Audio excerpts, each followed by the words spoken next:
안녕하십니까. 진세골 사랑의 집 이사장 주수일입니다. 오늘은 신앙적인 성숙이 행복한 가정생활과 어떤 관계를 가지고 있는가 하는 것에 대해서 한번 생각을 해보겠습니다. 저는 고등학교 1학년 때부터 교회를 나갔습니다. 그리고 대학교 2학년 때는 CC를 나가면서 구원의 확신을 얻고 신앙생활의 훈련을 철저히 받았습니다. 그래서 대학을 졸업할 때쯤에는 민족복음화와 세계복음화에 대한 비전을 확실히 가지는 신앙적인 청년이 되어 있었습니다. 그래서 사회인이 되고 결혼을 하고 나서도 같은 비전을 가지고 있는 몇몇 믿음의 친구들이 같이 기도 모임을 만들고 우리 집에서 늘 기도회를 가졌습니다. 그래서 그날도 우리 집에서 모여 저녁을 먹고 밤늦게까지 열심히 기도를 했습니다. 민족을 사랑합니다. 이 민족을 저희들에게 책임지고 복음할 수 있게 하시고 이 민족이 세계로 나가서 세계를 복음하는 제사장 나라가 되게 하여 주시옵소서 라고 하면서 열심히 기도를 했습니다. 그러는 동안 아내는 늘 그랬듯이 친구들의 저녁 식사와 차 대접과 설거지를 힘들게 감당해야만 했습니다. 그래서 친구들이 다 돌아간 다음에 이 일에 지친 아내가 나에게 심각하게 도전을 해왔습니다. 당신 오늘 기도는 참 잘하대요. 당신이 민족을 사랑하고 세계를 사랑한다고 하는데 사랑이 뭔지 알아요? 옆에 있는 마누라 하나도 제대로 사랑하지 못하면서 어떻게 민족을 사랑하고 세계를 사랑한다는 거예요? 그건 위선이에요. 위선. 저는 이 말을 듣고 새삼스럽게 사랑한다는 것이 무엇을 의미하는가 하는 것에 대해서 다시 한번 심각하게 생각을 하게 되었습니다.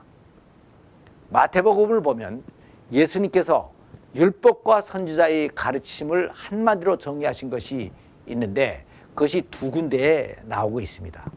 첫째가 마태복음 7장 12절에 대접받고자 하는 대로 남을 대접하라. 이것이 곧 율법이요 선지자니라 라고 하는 것이고, 다음 20장 37절에 하나님을 사랑하고 내 이웃을 내 몸과 같이 사랑하라. 이것이 곧 율법과 선지자니라고 하는 것입니다.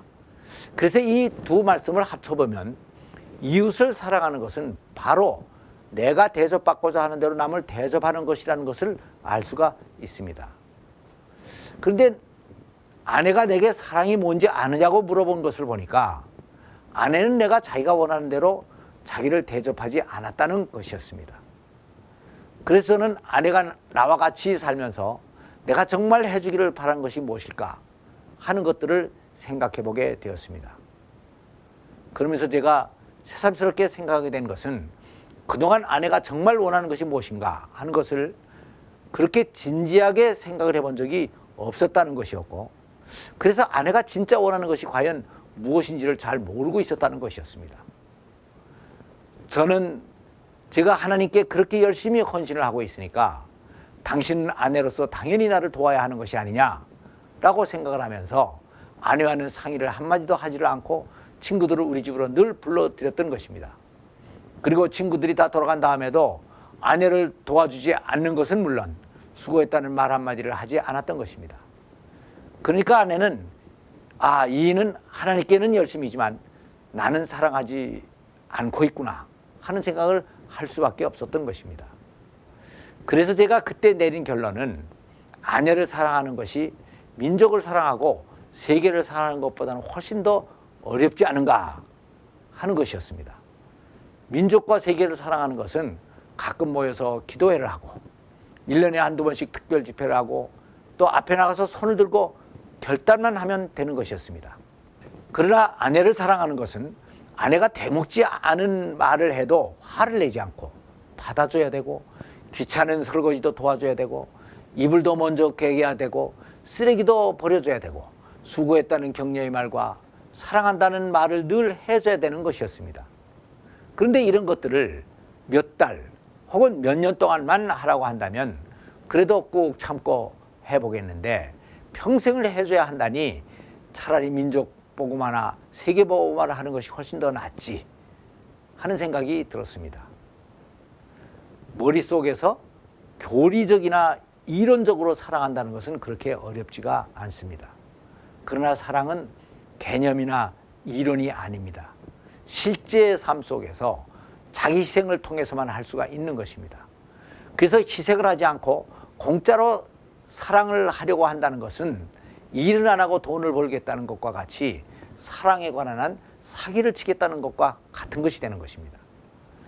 그런데 대부분의 사람들이 결혼이 실제 생활 속에서는 상대방에게 그렇게 헌신을 하는 것이라고 생각하지를 않습니다.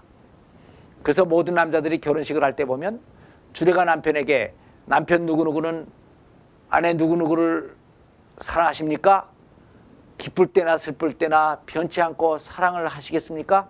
하고 물으면 예하고 시원하게 대답들을 합니다. 그런데 이때 남편들은 무엇을 생각하며 대답을 하십니까? 아마 대부분의 남자들이 이 결혼식만 끝나면 아내와 같이 매일 잠을 잘 수가 있고 밥을 해주고 빨래도 해줄 테니까 얼마나 좋을까 하는 생각을 하면서 예하고 쉽게 대답을 하는 것입니다.